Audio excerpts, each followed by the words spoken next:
But wait, there's more. So now, BRICS have opened a bank called the New Development Bank, that's NDB, and has begun funding projects. That's important. Now, again, the petrodollar recycling. We talked about that in my last video. If you buy oil, petrol from anybody, you gotta buy it with the American dollar. Now, the petrodollar recycling happens after the dollar oil-based transactions and the dollar gets recycled into foreign investments and infrastructure. So if it ends in terms of dollars returned stateside, inflation on a grand scale is going to happen because it ain't going to be worth anything.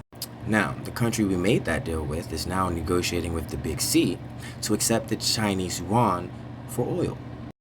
So Saudi Arabia is moving away from the US dollar, which means they aren't going to be using the US dollar in their petrol trades anymore.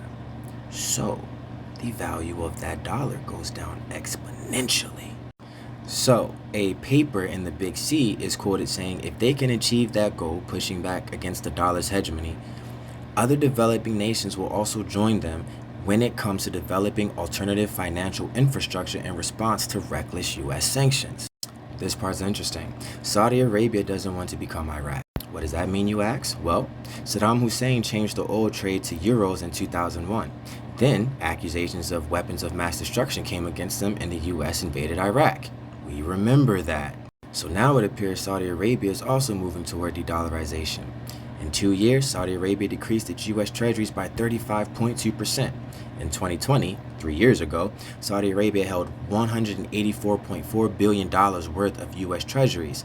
As of January 2022, Saudi Arabia only held $119.4 billion. And it clearly states right here, BRICS de-dollarizing represents one of the greatest threats to the dollar.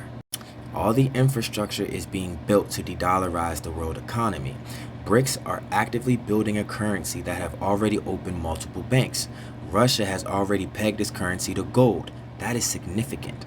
So BRICS is protecting themselves from the danger of the dollar by building their alliances with physical gold and energy.